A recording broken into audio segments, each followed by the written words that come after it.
لە باکووری کوردستان کە وەک ئاماژەمان پێدا بەر لە کەمێک بە هەزاران هاوڵاتی لە بەردەم شارەوانی گەورەی ئامەد ڕۆیپێوانێکیان ئەنجامدا بۆ ئیدانەکردنی ئەم ئۆپراسیۆنە سەبارەت بەم پرسە ڕێکان سەباح شارەزای کاروباری تورکیا لە هەولێرەوە لەگەڵمان دەبێت. ئەم کاتت باش کاک ڕێکان، ڕووداوەکانی ئێستای باکووری کوردستان بەگشتی لە تورکیاش دەرهاویشتەی چین؟ بەڵێ سڵاو ڕێزمەیە بۆ بینەرانی NRT، سڵاوم هەیە بۆ تۆ کاک شوان. خۆشحاڵم کە لە ستۆدیۆ هەولێر بەشدارە بم لە NRT. بەحقات ئەوەی کە ئێمە دەیبینین لە باکووری کوردستان ئەو پێشاتانەی کە ئەم دوایە ڕوادەن لەگەڵ پێشاتەکانی تری لەگەڵ پێشاتەکانی ترە جیاوازیەکی هەیە. جیاوازیەکەی ئەم پێشاتەی کە ئێستا هەیە کە لە باکووری کوردستان ڕوئداتن ململانەی نێوان نوێنەرایەتیکردنی کووردە. ئەک پارتی لە پاش هەفتی حوزەیرانەوە کە پاش هەڵبژاردننی یەکەم هەوڵیدا کە لەسەر ئاستی ئەو جمو جۆڵی کە لە ناوچەی لە تورکیا هەبوو هەوڵیدا پەکەکە پەلکێشی ناو شەڕێک بکاتن، دوجار ئەم شەڕە لە چوارچێوەی بەرژەوەندیەکانی خۆی بەکاربێنێتن. دیارە ئەم پەلکێشکردنەی پەکەکە بۆ ناو شارەکانی باکووری کوردستان لە چوارچێوەی دوو ئاڕاستە کاری کرد. یەکەمیان ئەوە بوو کە هەم لەسەر ئاستی باکووری کوردستانە ئەوەی بەجێی خەڵکدا چرپان کە ئەوە پەکەکەیە کە دەست لە شەڕ بەرنادا و دەست لە چەک بەرنادا بۆ ئەوەی کە خەڵکی باکووری کوردستان پاشەکشە لە دەنگەکانیان بکەم بەرامبەر بە هەدەپا و لەسەر ئاستی نەتەوە پەرستەکانی تورکیاش کاری کرد کە ئەوە من شەڕەکەم لە بەرامبەر پەکەکەیە. بۆیە بەم شێوازە توانی سەرکەوتوو بێ لەسەر ئەو دوو ئاڕاستەیە، توانی پاشەکشە بە هەدەپە بکات و لە لای نەتەوە پەرستەکانی تورکیاشدا توانای دەنگ بەدەست بێنێ. بەڵام ئەمە درێژەی کێشا تاوەکو ڕۆژی ئەمڕۆ ئەگەر تو تەمەشا بکەی درێژە کێشانی ئەم پرۆسەیە لەسەر ئاستی چەند هەنگاوێکی تری ئەک پارتیە کە وەکو هێزێکی سیاسی دەیەوێت لە ناو تورکیادا ململانەی هێزەکان بکات و وەکو هێزێکی هەموو تورکیا خۆی نمایش بکاتن. ئەم جارێک کە ئەک پارتی کارەکاتن لەسەر بنەمای ئەوە کارەکاتن کە نوێنەرایەتی کورد دەکاتن، لەبەر ئەوەی کە هەدەپە لە کاتی بانگێشی هەڵبژاردنەکاندا بە پارتێکی تورکایی بە پارتێکی کۆکەرەوەی چەپەکان چۆن ناو ساحەی سیاسی تورکیادا و ئەک پارتی لە ئێستادا کار لەسەر ئەو بنەمایە دەکاتن کە هەدەپە پارتێکی چەپە کار لەسەر چەند جارێکیش ڕوبەڕووی ئەو ڕەخنەیە بۆ کە هەدەپە کە گوایە پارتێکی کوردیە بەڵام هەدەپە وەڵامی دەداوە کە دەیگوت نەخێر ئێمە پارتێکی لۆکاڵی نینە، بەڵام لە ئێستادا ئەکەپە کار لەسەر ئەو خاڵە دەکە کە ئەکەپە نوێنەرایەتی کورد ناکە و ئەوە نوێنەرایەتی کوردەکە و ململانەی نێوان پەکەکە و ئێستا ئەکەپە بە شێوازێک لە شێوازەکان ململانەی نوێنەرایەتیکردنی کووردە. بێگومان ئێماوە لەبیر نەکەین ئێستاکە دۆخی ناوچەکە بە شێوازێک لە شێوازەکان بای محوەربەندیشی تێدا بێ و ئێمە ناتوانین سەر دەکەین کاکڕەکان لەبارەی محوەرەکان و بوونی لایانی تر لە ناو تورکیادا سەبارەت بە ینی ئەوەی کە ناویلێنرا پرۆسەی ئاشتی کە لە ئێستادا ڕاگیراوە کۆتایی هاتووە، ینی لەم نێوەندەدا پێت وایە بەپێ ئیشیکردنەوەکانت دەرفەتێک ماوە بۆ ئەو پرۆسەیە؟ من پێم وایە ئەبێ ڕقسەکەت پێ دەبڕم دوای کوژرانی دەیان کەس لە هەردوو لادا ئەم پرۆسەیە ماوە هیوایەکەیە کە بەردەوام بێ یاخود دەست پێ بکاتەوە؟ کاک شوان ئەگەر تۆ تەمەشا بکەی لە ماوەی ڕابردوو شەڕ لە تورکیادا نەتیجەی نەبووە، شەڕ لە تورکیادا نەبوو تورکیا نەتیجەیە بووە نەبوو پەکەکەتت نەتیجەیە بووە، بە بەردەوام شەڕ بووتە هۆکاری پاشەکشەکردنی بەداخەوە زۆر جاران شەڕ ئاسارەکانی زۆر قوڵترە لەسەر جەستەی کووردە لە ئەم قسەی جەنابەت پەکەکە دەڵێت ئاشتیش نەتیجەی نەبوو بەوەی کە ئاکەپە نەهاتە پێشەوە، ئاکەپە نەیویست پابەند بێت بەو بۆ خاڵانی کە لە پرۆسی ئاشتیدا هەبوون. بەڵێ ئەگەر تو تەمەشا بکەی کاک شوان پرۆسەی ئاشتی توانی هەدەپە لە تورکیا بکاتە پارتێک خەخاوەنی 80 پەرلەمانتار بێ، پرۆسەی ئاشتی دەرەنجامەکانی لە تورکیادا لە 30 ساڵی شەڕکردنە زیاتر بووە. تۆ تەمەشا بکە ئێستا لە تورکیا گۆڕانکاریەکی گەورە هەیە، ئێستا لە بەرامبەر قبولکردنی دۆزی کورد لە تورکیادا بە شێوازێک لە شێوازەکان ئەک پارتی کرانەوەیەکی هەیە، بەڵام جەنابەت ئاماژەت بەوەدا کە ئاکەپە سەرکەوتوو بووە لەوەی کە پەکەکە پەلکێشکە بۆ شەڕێک بێگومان ئێمە لەبیر نەکەین هەموو حزبێکی سیاسی لە هەر ناوچەیەک لە چوارچەوەی بەرژەوەندیەکانی خۆی مامەڵە دەکاتن، واتە لە چوارچەوەی سیاست و بەرژەوەندیەکانی خۆی مامەڵە دەکاتن. ئەک پارتی حزبێکی تورکیایی نییە، بەخۆیان چەند جارێک ئەم دروشمێکی استراتیژی بۆ ئەک پارتی کە لە کتێبەکەی ئەحمەد داوود ئۆغڵو ڕەنگی داوەتەوە کە دەڵێ تورکیا دەوڵەتێکی فرەنەتەوەیە، ئەگەر بێت و ئێمە دەرگای فرەنەتەوەیە بە تەواوی قەپات نەکەین بۆ چارەسەرێکی ڕاستەقینە بۆ فرەنەتەوەکانی تورکیا نەدۆزینەوە بە بەردەوام ئەو دەرگایە کراوە دەبێت بۆ دەستێوەردانی تورکیا. بۆیە ئەک پارتی بەوەکو حزبێکی سەرتاسەری تورکیا هاتۆتە ناو ساحەکە، وەکو حزبێکیشکە کە لە ساحەی سیاسی تورکیادا سیاست دەکاتن لە چوارچێوەی مامەڵەی حزبایەتی مامەڵە لەگەڵ ئەک پەکەکە دەکات. پەکەکە سیاسەتێکی لاوازی هەبوو بەرامبەر بە ئەک پارتی. بە نمونەی ئەوت بۆ ئێنمەوە کاتێک کە ئێمە هەر لە شاشە جوانەکەی NRT-ەوە هاوارمانە کرد کە ئەمانوت پەکەکە شەڕکردن لەو تەوقیتە بۆ پەکەکە و لە قازانجی هەدەپە و لە قازانجی قەزیەی کوردانیە برادرانی پەکەکە خودی جەمیل بایگ لە دوانێکدا دەڵێتن ئەگەر بارزانی ببوورە و دەستەواژەیەکی هەڵەشی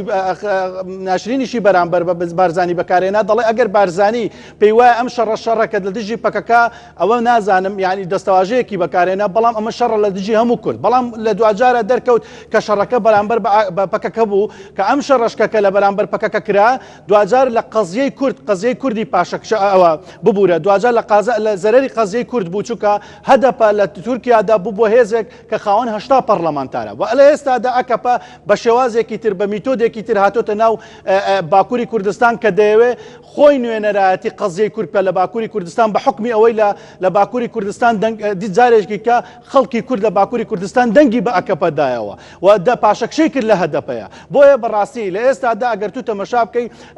پەکەکە لە بەرامبەر ئەوەشدا دیسانێ سیاسەتێکی لاوازتری پەیڕەو دەکاتن لە بەرامبەر ئەکەپە، ئەویش ئەوەیە کە ئەعلانی خۆسەری دیموکراتی یان بە شێوازێک لە شێوازەکەم بە پڕۆژەی خۆسەری دیموکراتی دەیە وەڵامی پەکەکە وەڵامی ئەکەپە بداتەوە. بەڵام ئەمەش لە بەرامبەردانی پێش ئەوەی بەدەستی پەکەکەوەیە دەڵێت ئەو کەسانی کە دەکرێنە ئامانج لەلایەن حکوومەتی تورکیاوە لەلایەن سوپاوە کەسانی مەدەنین کەسانێک نین کە سەر بە پەکەکە بن. یعنی ئەمە یەکێک لەو پرسانی کە لە ئێستا دەڕۆژدێنرێت و جۆرێک لە بێدەنگی هەیە لە ئاستی نێودەوڵەتیدا بەرامبەر بە کوشتنی خۆپشاندەران و دەستگیرکردنیان. بەڵێ کاکشوان ئێمە نابێ ئەمە لە بیکەین. قەزیەی کورد لە هەر شوێنێک لە ڕۆژهەڵات لە باکووری کوردستان لە ڕۆژئاوا لە باشووری کوردستانیش هەر جوولەیەکی تێکەوە ئێمە بەبێ ڕەچاوکردنی بەرژەوەندی سیاسی دەبێت پشتگیری بکەین. بەڵام بە حەقیقەت ئەوەی کە لە باکووری کوردستان دەگوزارێتن لە ژێر دروشمی پەکەکە بە شێوازێک لە شێوازەکان بە ئەعلانی خۆسەری دیموکراتی بێگومانممان دەزانی خۆسەری دیموکراتی پرۆژەیەکی پارتی کرێکارانی کوردستانە بۆ باکووری کوردستان لەژێر ئەو دروشمەیە ئەم ئەو خۆپشاندانە دەکرێت بە شێوازێک لە شێوازەکان ئەو خۆپشاندانانە خۆپشاندانێکن دەچنە چارچەوەی ئەوەی کە لایەنگر و هەوادارانی پەکەکە بن لە ناو باکووری کوردستانە. بەڵام لە دوجارە ئەمانە گەلی ئەمانە خەڵکی کوردن، ئەمانە لە باکووری کوردستان خەڵکی کوردن داوای هەر چیەک بکەنە حەقی خۆیانە ڕەوایە. بەڵام لە ئێستادا پەکەکە ئەم سیاسەتەی کە لەسەر ئەو خۆپشاندانانە بەڕێوە دەباتن جارێکی تر سیاسەتێکی لاوازە. ئەبێ ئێمە واقعبینانە قسە بکەین. سیاسەتی لاواز لە بەرامبەر ئەوەیدا دەکرێت ئەم خۆپشاندانانە بۆ خۆسەری دیموکراتی نەبی کە ڕەنگێکی کە خۆسەری دیموکراتی ئیلهام بەخشی ئەو شارەداریەیە کە لە تورکیا هەیە بە شێوازی پەکەکەیەکەی. بەڵام دەکرێت لەوە زیاتر داوا بکاتن ئەم خۆپشاندانانە بقۆزیتەوە بۆ فیدرالی ستاتۆیەکی فیدرالی لە باکووری کوردستان کە هەموو هێزە کوردیەکان پێکەوە بچنە ناو ئەو ستاتۆیە و لە دوجارە لە قازانجی گەلی کووردا بێ. بەڵام لە بەرامبەر ئەم سیاسەتە بەڕاستی پەکەکە دیسانێ سیاسەتێکی لاوازی هەرچەندە خەڵکێکی یەکجار زۆر هاتۆتە سەر شەقامەکان و داوای مافی ڕەوای خۆی دەکاتن. دەکرێت پەکەکە تەرجەمەیەکی جوانتری بکاتن نە خۆسەری دیموکراتی، چونکە خۆسەری دیموکراتی یەکەم ئەشکالی گەورەی لە ناوەخۆی باکووری کوردستان هەیە لە نێوان حزب و لایەنە سیاسیەکانەوە. هێشتا حزب و لایەنە سیاسیەکان قبوڵی ئەم پرۆژەیە ناکەن ولا من دڵنیام ئەگە بخرێتە ڕاپرسیشەوە دەنگێک ناینێ کە لە چوارچەوەی قبوڵکردنی خەڵکی کوردستان بێ بە پرۆسەی خۆسەری دیموکراتی. بۆیە خۆسەری خۆسەری دیموکراتی دەبێت ئێستا بەلاوە بنرێ ئەگەر پەکەکە پێی وایە دۆخی ناوچەکە لەسەر مەسلەی محوەربەندی ناوچەکە دابش بووە لە ئێستادا ئەو محوەربەندیە لە قازانجی ئەوەیە کە دۆسیە جوولە بە کارتەکانی بکە لە باکووری کوردستان لە قازانجی گەلی کورد دەبێت فیدرالی داواکەن و ئەو لەواقعەکەدا قسە بکەین کە وەک ئاماژەوان پێدا ئەوەی ئێستا ڕوودەدات لە باکووری کوردستان ینی یەکێک لە داواکاریەکانی پەکەکە ئەوەیە کە قەدەغەکردنی هاتوچۆ لە زۆربەی ناوچە کوردیەکان هەڵبگیرێت ژیان ئاسایی ببێتەوە بۆ هاوڵاتیانی ئەو ناوچانە بەڵام لە بەرامبەردا حکوومەتی تورکیا ئەمە ناکات ینی شیکردنەوە چییە بۆ ئەمەی ئێستا هەیە لە شەقامی کوردیدا لە باکووری کوردستان کاکشوان ئەو ڕێخستانەی کە لە گۆڕەپانی باکووری کوردستان خۆپشاندان دەکەن ڕێخستنی جوانانی پەکەکەن و ڕێخستنی ژنانن و خەڵک و ڕێخستن و هەوادارانی پارتی کرێکارانی کوردستانم بێگومان لە چوارچێوەی پارتی کرێکارانی کوردستانیش لە چوارچێوەی ئیعازی قەندی لە مامەڵە دەکە ئێمە ئەو ڕۆکە لە دوانێکی بەڕێز مراد قەرەلانمان بینی کە پشتگیری لە خۆسەری دیموکراتی لە باکووری کوردستان دەکات بەحقەت ئێمە دەزانین کە داواکاری خەڵکی باکووری کوردستان لە چوارچێوەی پرۆژەی پاکەک پارتی کرێکارانی کوردستانە ئێمە لەو چوارچێوەیەدا ڕەخنە لە ئەو پرۆژەیە ئەکەین کە کاتێک تۆ سیاسەتێکی بەم شێوەت گرتۆتە بەر لە ناو باکووری کوردستان پێویستە کێروی داواکاریەکانت بەرزترکەوە نە خۆسەری دیموکراتی هاوشێوەی شارەداری کە ئێستا هەیە لە تورکیادا و پێویست ناکە خۆسەری دیموکراتی بێ چونکە خۆسەری دیموکراتی بە ئیلهام بەخشین وەرگرتن لە شارەداری تورکیا دروست بوو بۆیە دەکرێت لە چوارچێوەی ئەو خۆپشاندانە ئەو ناڕەزایەتیانەی کە لە باکووری کوردستان لە بەرامبەر حکوومەتی تورکیا و تورکیادا هەیە ئەکرێ پەکەکە لە بەرامبەر ئەکەپەدا پرۆژەی معقولتری هەبێ وەکو پرۆژەی فیدرالی وەکو بەو شێوەیە ئاراستە سیاسیەکەی لە چوارچێوەی لە خاڵی ڕۆڵی رووسیا لەم دۆخەی ئێستای باکووری کوردستاندا کاکشوان ئێمە نمونەیەکی جوانی باشووری کوردستانمان هەیە بە حقیقت ئەکرێ پەکەکە سوودی لێوەرگێتن لەو خاڵا ئێمە لە باشووری کوردستان پارتی دیموکراتی کوردستان و یەکەتی نیشتیمانی کوردستان لە چوارچێوەی ئەو دیمەنە سیاسیانەی کە لە هەرێمی کوردستان دەبیندرێتن یەکەتی نیشتیمانی کوردستان بە چوارچێوەی رووسیا خۆی پیشان دەدەوە پارتی دیموکراتی کوردستان بە چوارچێوەی ئەمریکا و خۆی پیشان دەداتن بەڵام لە هەمان کاتدا هێڵی ئاسایشی هەرێمی کوردستان هێڵی ئاسایشی هەرێمی کوردستان و چوارچێوەی ئاسایشی هەرێمی کوردستان پارێزراوە بۆیە لەو بینەدا هەرێمی کوردستان بۆیتە نەرمکردنەوەی محوەربەندی لە ناوچەکەدا بەڵام ئەم بەراورد تەواوە ئەو هاوسەنگەڕی مەیدانیەوە لە باشووری کوردستان بەشدار نییە لە شەڕەکاندا تەنها لە سووریا نەبێت هێشتا لە عێراقدا ینی کردەوەی نەبووە یاخود ئۆپراسیۆنی نەبووە پرۆسی سەربازی نەبووە بەڵێ ئەوجە بەڵێ کاکشوان ئەگەر دەرفەتم پێ بدەین من دەمەوێت تەکمیل قسەکانم تەواو بکەم ئەو نمونەیە کە لە هەرێمی کوردستان هەیە ئەوە دەلالەتی ئەوەیە کە هێزی سیاسی محوەربەندی ناوچەکە لە چوارچێوەی بەرژەوەندی حزبی سیاسی بەکاردێنێتن بەڵام پەکەکە لە باکووری کوردستان بە حقیقت پەکەکە تاوەکو ئێستا کە هەندێک سیاست و تێڕوانینی هەیە سیاست و تێڕوانینەکە لە ئاستی ئەو سەردەمایان نییە چونکە ئێستاش پێی وایە پەکەکە کە ئەو محوەربەندی ناوچەکە لە چوارچێوەی ئایدۆلۆژیای ململانەی نێوان کاپیتالیزم و سۆسیالیزم باشووری کوردستان پەیوەست نییە بە محوەربەندی بەغداوە کە هەمان هەڵوێستی هەیە بەرامبەر بە رووسیا بەرامبەر بە ئەمریکا نەرمی دەنوێنێت بەڵام لە تورکیادا جیاوازە ئێستا مشتمڕەکان لە نێوان تورکیا رووسیان بەڵێ کاکشوان ئەکرێ هەدەپە سوود لەو دەرفەتە وەرگێ لەو محوەربەندیە بۆ کارتە سیاسیەکانی نەک بۆ پشێوینانەوە لە باکووری کوردستان کە لە قازانجی خەڵکی کوردستاندا نەبێ واتە بۆ ئەوەی کاگڕەکان بۆ پێت وایە پشێویە دەزانی چۆنە کاکشوان ئێمە ئەگەر بە چاوی ئەوە تەمەشاکەین کە ئەمە دەستی محوەربەندی ناوچەکە لە ناو ئەو واقعی تورکایە هەر دەبێتە پشێوی خۆ ئێمە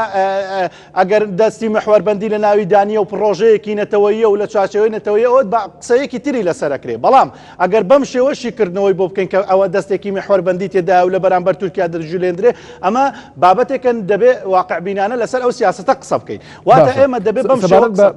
ئەگەر مەسەلەکە پەیوەندی بە قەزیەی کوردەوە هەیە بەڵێ ئەگەر مەسەلەکە پەیوەندی بە قەزیەی کوردەوە دەبێت پشتگیری بکرێن حکوومەتی تورکیا ئەو پەیامەی کە بەزەقی هەیەی ئەوەیە کە پەکەکە چەک دابنێت ئەگەر نا ئۆپراسیۆنەکان بەردەوامن بەڵام لە بەرامبەردا پەکەکە هەمیشە ئەمەی وتووە کە متمانەی نییە بە ئاکەپە هەر لە پرۆسی ئاشتیەوە تا ئێستا لەم نێوەندەدا ئەم هاوکێشەیە بەرەو کوێ دەڕوات ئەنجامەکەی چی دەبێت؟ بەڵێ لە بەهاری ڕابردوو بەڕێز عەبدوڵڵا ئۆجەلان پەیامێکیدا لەو پەیامەدا داوای لە پەکەکە کرد کە بچێتە کۆنگرەوە چەک دابنێ ئەم تەوقیتەی کە عەبدوڵڵا ئۆجەلان ئەگەر بەهات بە لەلایەن پەکەکەوە سوودی لێوەرگیریا بە ئێستا ئەکەپە ڕەنگێکی تر بوو و هێزێکی تر بوو لە ناو تورکیادا کە لە قازانجی گەلی کوردیشدا دەبوو بەڵام ئەم چەکەی کە لە دەستی پەکەکە بوو بە حەقیقەت خوێندنەوەی واقعبینانەی ئۆجەلان لەوەدا بوو ئەم چەکەی کە لە قەندیل بوو ئەکەپە بەکاری هێنا بۆ بەرژەوەندەکانی خۆی و بەکارهێنرا بۆ بەرژەوەندەکانی خۆی و کێروی سیاسەتی خۆی پێپەرست کردەوە بۆیە ئەگەر بات بە ئەو چەکە لەلایەن پەکەکەەوە دابدرا بە ئێستا دۆخەکە جیاوازتر دەبوو بە حەقیقەت من پێم وایە پەکەکە خوێندنەوەکی واقعبینانەی نەکرد بۆ چەکدانان لە باکووری کوردستان چونکە قۆناغی چەکداری لە باکووری کوردستانە کۆتایی پێهاتووە ئێستا ئەو چەکە بە شێوازێک لە شێوازەکان مەترسیە بەسەر باکووری کوردستان بەڵام ئێستا ئەو هەڵبژاردنەوەی کە دەکرێت بۆ ئەم هەڵوێستی پەکەکە دەوترێت ئەمە ینی کاردانەوەیە کە بەرامبەر بەو کردوانەی کە حکوومەتی تورکیا کردی ئەو تەقینەوانەی کە کران لە هەڵمەتی هەڵبژاردندا بەوەی ئاکە بە تۆمەتبار کرا دواتر ئەمە کاردانەوەیەک بوو دەڵێشی بەڵێ بڵێ ئەگەر تۆ تەمەشا بکەی ئەگەر ئەمە کاردانەوەش باە بەرامبەر بە دەکرا کاردانەوەی بەم شێوە خۆپشاندان بکرا بە دەکرا خەڵک بات بە سەر جادە ئەو کاتە ڕەنگێکی تری بە سیاسەتی ئەکەپە دەدا بە هەدەپە دەدا لە باکووری کوردستان و لە هەڵبژاردنەکە سەرکەوتنی بەدەستدێنا بەڵام ئەگەر بات بە ئەگەر ئەوان چیان کرد لە بەرامبەر ئەم کاردانەوەدا چەکیان بەکارێنا و کوشتنی دوو پۆلیس بۆ هۆکاری 20 لە دەستدانی 20 کورسی ئایا ئەم سیاسەتە واقعبینانەتر بوو یان سیاسەتی ئەوەی کە خەڵک بڕژا بە جادە و لە چوارچێوەی سیاسەتێکی مەدەنیانە و دیموکراتیانە لە تورکیادا ناڕەزایی خۆی دەربڕی باوکاومە دوجار لە قازانجی هەدەپە لە باکووری کوردستان دەشکاول لە هەڵبژاردننی دووەمیشە هەدەپە دەیتوانی کێروی کورسیەکانی دەنگدەرەکانی بەرزتر بکاتەوە بۆیە بەڕاستی ئێستا ئێمە دەبێت ئەو واقعەتێ بگەین ئەو چەکە لە باکووری کوردستان کۆتایی پێهاتووە عەبدوڵڵا ئۆجەلان من زانیاری دقیقیشم هەیە لەسەر ئەوەی کە بەڕێز عەبدوڵڵا ئۆجەلان لە ئیمڕالیدا هەڵوێستی وەرگرتووە لە بەرامبەر لێدواندان بۆ هەدەپە و بۆ ئەپەکەکە و بەرامبەر بەو جموجۆڵە سیاسیانەی کە کردویانە لە ماوە ڕابردووە پابەند نەبووینە بە بڕیارەکانی بەڕێز عەبدوڵڵا ئۆجەلان کە داوای چەکدانانی کردووە بۆیە ئەو بە شێوازێک لە شێوازەکان ئەگەر ڕاستە دەڵێن لە بینینی عەبدوڵڵا ئۆجەلان بەڵام بەڵێ بەراوردی دۆخی باکوورت کرد لەگەڵ باشووری کوردستان ینی لەم نێوەندەدا حکوومەتی هەرێمی کوردستان لایەنە سیاسەکانی هەرێمی کوردستان ڕۆڵیان چۆن بووە هەڵسەنگاندن بۆ ڕۆڵیان بەتایبەتی بیرمان نەچێت 2 هەفتە بەر لە ئێستا بارزانی سەردانیان خەڕی کرد و یەکێک لەو پرسانەی قسەی لەبارەوە کرد لەگەڵ حکوومەتی تورکیا پرۆسەی ئاشتی بوو بەڵێ هەموو لایەنەکان بە وەزن و قورسایی خۆیان کاریگەریان هەبووە لەسەر تورکیادا بە حەقیقەت ئێمە ڕۆڵی مێژووی مامزەلال لەبیر ناکەین کە لە ساڵی 1993 ڕۆڵێکی سەرەکی هەبووە لە نێوەندگیری نێوان بەڕێز تورکوت ئۆزاڵ و عەبدوڵڵا ئۆجەلان و ئەم پرۆسەیە لە باشووری کوردستان بە بەردەوام باشووری کوردستان خاوەنی خیتابی پێکەوە ژیانی تورک و کورد بووە لە باکووری کوردستان و لە هەمان کاتدا خاوەنی خیتابی بە چارەسەرکردنی پرۆسەی ئاشتیانەی کێشەی کورد بووە لە باکووری کوردستانە و ئێستا کە بەڕێز جەنابی سەرۆکی هەرێمی کوردستان کە دەچێتە وڵاتی تورکیا و لە ناو کۆشکی سەرۆکوەزیراندا ئاڵای کوردستانی بۆ دادەندرێ ئەوە دەرەنجامی ئەو سیاسەتە و ئەو واقعبینانەی سیاسەتی باشووری کوردستان بۆ بەرامبەر بە باکووری کوردستان و تورکیادا بۆیە ئێمە بەڕاستی لەو چوارچێوەیە داوا لە پەکەکە دەکەین ینی بەو تێڕوانینە من وا بۆیە چم بەو تێڕوانینە بۆیە چم کە ئەبێ پەکەکە واقعبینانە لە بەرامبەر ئەک پارتیدا سیاست بکە سیاست بریتی نییە تۆ تەنها داوا بکەی سیاست بریتە لە فەن ئەو فەنێک دەبێت ئەو هونەرە بەرامبەر بە سیاسەتی ئەکپارتی بدۆزێتەوە بۆ ئەوی بتوانێت لە ناو ساحەی دیموکراتی تورکیادا چونکە تورکیا وڵاتێکی دیکتاتۆر نییە وڵاتێکی دیموکراتیە بە نمونە نێوان هەڵبژاردننی هەفتی عوزەیران و هەڵبژاردننی دووەمی تورکیادا کە ڕێژەی ئەکەپە دابەزی و هەدەپە سەرکەوتووە لە دو هەڵبژاردنیشەوە ئەو پێمان دەڵێت کە تورکیا وڵاتێکی دیموکراسیە کەوایە دەبێت پەکەکە لەو دۆخە تێبگاتن و پێم بێ و پێشم وایە خاڵێکە پەکەکە لە بەرامبەر تورکیادا نەیتوانیوە واقع بینانە تێڕوانی بۆ تورکیا بکە و بۆ باکووری کوردستان بکە پرۆژەیەکی ئابووری بەهێزی نەبووە یعنی پرۆژەیەکی ئابووری بەهێز بۆ وەڵام دانەوەی تەواوی ئەو سیاسەتانەی کە لە ڕوانگەی سیاسەتی ئابووریەوە بۆ کوردێنە ناو باکووری کوردستاندا پرۆژەیەکی واقع بینانەی بۆ باکووری کوردستان نەبوو بۆ کێرڤیدا بە بەردەوام لە چوارچێوەی ١١ و ١٨ و ١٦ دایە. بەڵێ سپاس بۆ ڕێکان سەباح شارەزای کاروباری تورکیا لە هەولێرەوە لەگەڵماندا بووی.